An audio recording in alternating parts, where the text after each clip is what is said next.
How did totalitarianism impact the Velvet Revolution?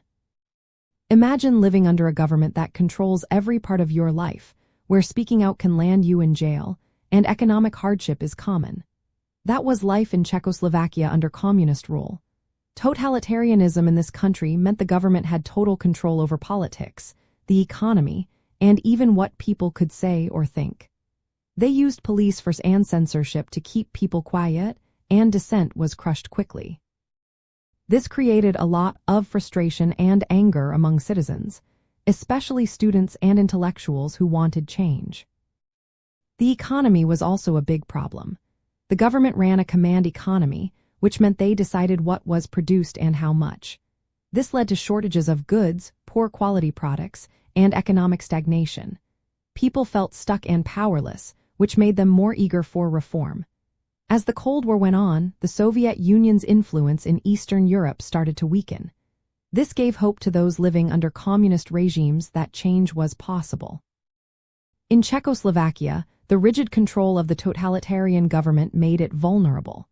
When protests started in late 1989, the government responded with police force to try to stop them.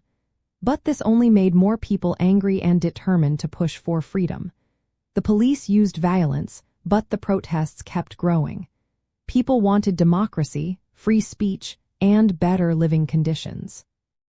The government's inability to adapt or listen to the public's demands showed how fragile its grip was. Eventually, the leaders realized they could no longer hold onto power.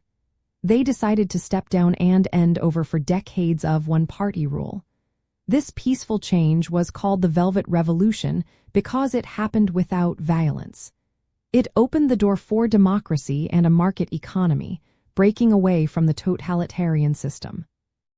From a broader view, the revolution was a direct result of the failures of the communist system.